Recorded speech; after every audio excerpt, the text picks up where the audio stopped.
Welcome to Your Biz, Your Rules, the podcast for business-minded go-getters hosted by me, your favourite brain and biz coach, Dara Paddy. This is the spot for those of you ready to blend heart and head, woo and do, income and impact, change and chill, and so much more. So grab yourself a cuppa and let's get started. Welcome to episode 229 of Your Biz, Your Rules. In this show, I am going to be revealing the real secret to manifesting everything that you want, not just in your business, but in your life too. This week, we are going to be talking about manifesting, and I know that is a bit of a buzzword that people either love or they hate for many a reason. Probably for very good reason, actually, now that I'm talking about it. I know that I have had a very up and down relationship with manifesting, and we will get to that as we dive into what I want to discuss today. What is your current relationship with manifesting? Are you a fan? Are you a skeptic? Are you somewhere in the middle? Let me know. I want to hear from you. So, let's start at the very beginning. A very good place to start, as one Miss Julie Andrews might say. What is manifesting? Manifesting, in its most simple definition, is simply making your desires a reality. That's it. That's what manifesting is. And I think that people often forget that. People often think that manifesting is some crazy, hippy-dippy, magical phenomenon that is much more complicated, but it's not. If you look up the definition, look it up in your dictionary, on the dictionary app, whatever, manifesting is simply making your desires a reality. That's it. Or if we're going to be even more accurate, it's making something abstract a reality. Now, if you hear anyone who isn't me talk about the mistakes that you're making with manifesting, it's probably going to hit on one of a few different areas. So it might be related to like the specificity of your manifestation. So are you being too specific? Are you being too non-specific? Blah, blah, blah, blah, blah. So are you like trying to visualize your outcome with too much detail? Are you being too vague? That's not really what's important. Equally, it might be that you're too attached to your outcome or you're too detached from your outcome. Again, not really the problem. It might be that you should be like repeating your goal or your desire again and again, or it could be that you should be making your goal more novel, more exciting. It could be that you should be associated to your goal. So when you visualize it, you see it as though you have achieved it. Or it could be that you're supposed to be dissociating and like seeing yourself in the picture. It could be that you should be like seeing and feeling yourself have the thing now, or you should be like creating more of like a future picture. There are all of these different things. And I actually call bullshit on a lot of this. So I've seen all of the different options that I've just mentioned work for some people. And you might wonder how, because they clearly contradict each other, but that is kind of the point. We all think, we all feel, we all act so differently. It makes sense that different methods of manifestation would work for different people. Much like fitness, right? We all have different body types, we all have different stamina, we all have different preferences, we all have different health concerns. Therefore, like getting healthy will look very different for different people. Like for some people, it might be going for a run every morning. That would never be me. For some people, it might be going to yoga a couple of times a week. Like fitness looks very different for different people, and we're okay with that. We accept that, right? We embrace that people have different body types, therefore they need different types of exercise and different types of nutrition. It is exactly the same for manifestation, but for some reason it's like we've decided that no, there is a formula that we all have to follow if we want to manifest our goals. No, no, no, no, no. The real missing piece is not how you try to manifest, not at all. It's more likely to be what you believe about manifesting. The biggest mistake that I personally see people make is that they start to believe that the universe is responsible for your manifestations and you are separate from that universe. So we'll go a little bit more in depth into this, but this can show up in a couple of different ways for people. So on one extreme, it might be that you set an intention and then you just sort of wash your hands of it, leave it up to a higher power, God, universe, source, whatever you want to call it. Effectively like making a wish and then piecing out of the process.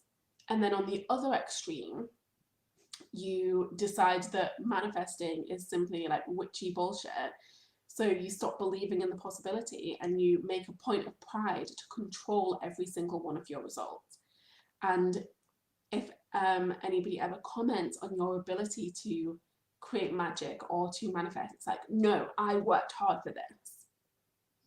Either way, you are doing yourself a disservice because you are either running away from the process or you are fighting against it, neither of which is going to help you get what you want in the most like easy breezy, spacious, magical manner.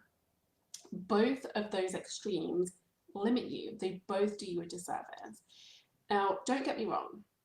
If you spontaneously think of something one morning and a few hours later it just miraculously drops into your life like fully formed, that is great. Who doesn't love a spontaneous win like that? I know I do. But it's not really reliable. It's not something that you can trust. It's not something that you can always know is coming. And most people think that that is the beginning and end of manifesting. It is setting an intention, preferably under a new moon, and then letting the thing come to you. I personally disagree.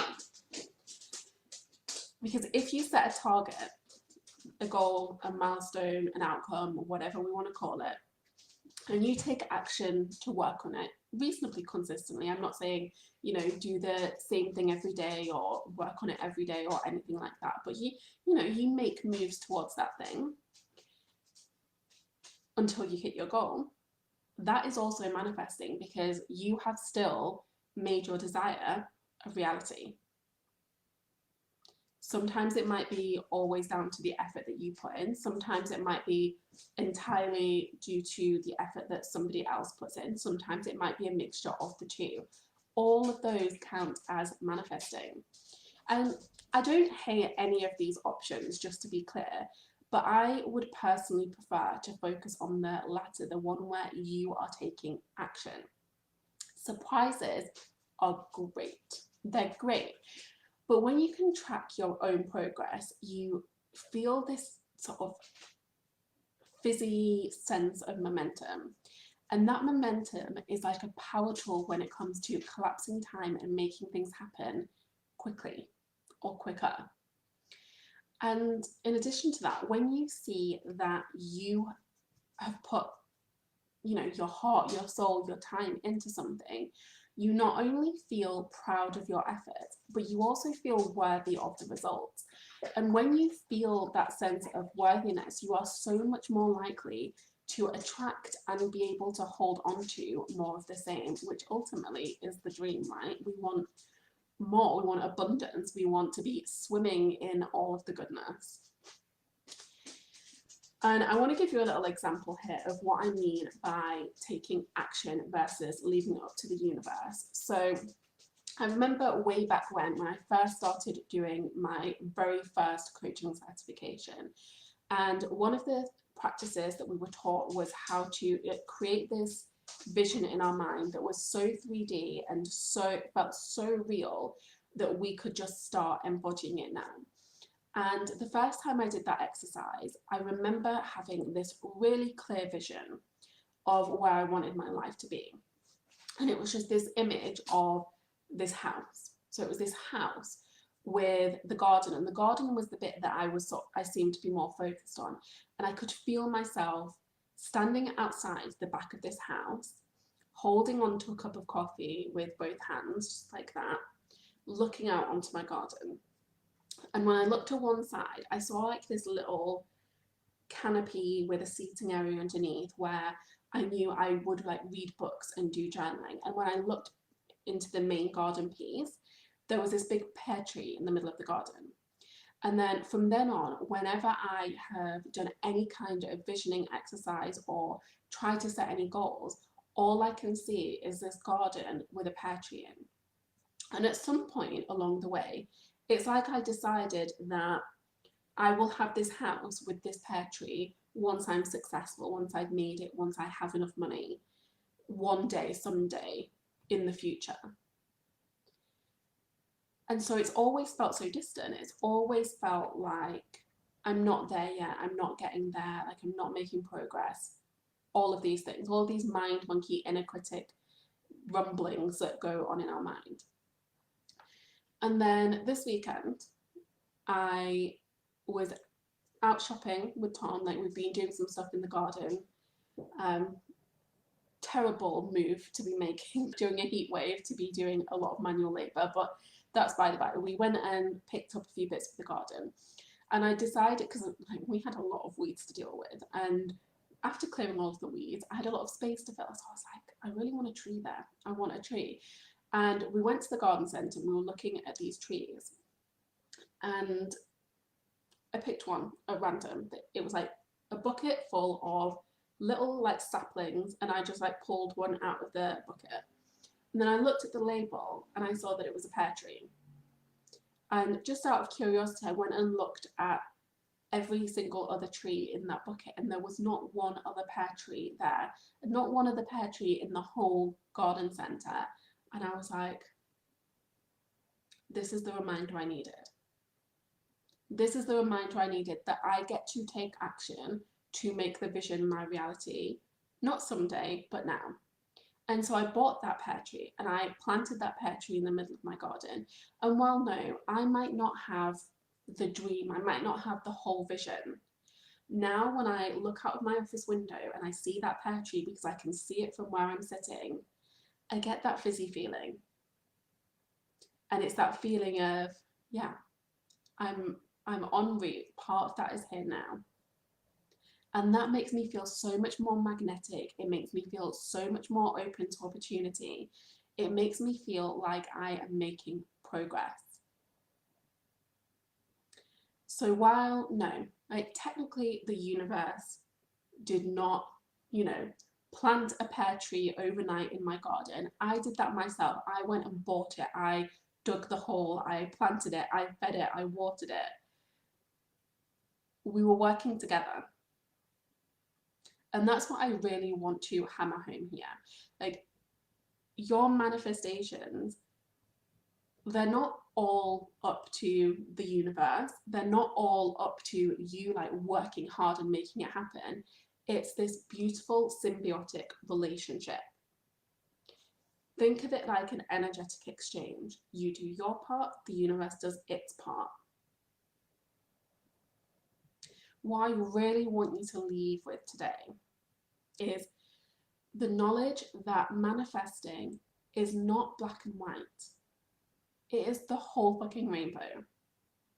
There is so much nuance involved. There is so much room for interpretation and doing things your way. You are not following a formula, because there is no formula for manifesting. Like, people have been manifesting their dreams for centuries, probably for millennia, without following some online business coach's 6-step formula.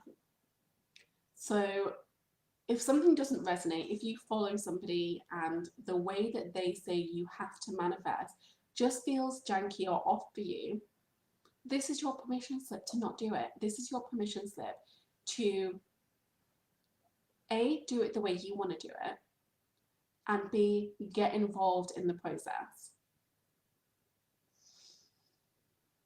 Thank you for listening to Your Biz, Your Rules. I know that we all like to listen to podcasts, watch videos, read articles or books or posts on Facebook, and not really do anything with that information. So I want to challenge you right now. I want to challenge you to take something from this episode, anything, and use it to spark action. Use it to activate some kind of change in the way you work and the way you live. Do yourself this service today. And tell me all about it on Instagram. Hop over, shoot me a DM, or share an Instagram story showcasing what action you are taking thanks to this episode. And of course, do all of the usual things. Subscribe, leave a review, let me know how much you love the show, and I'll be back with you next week.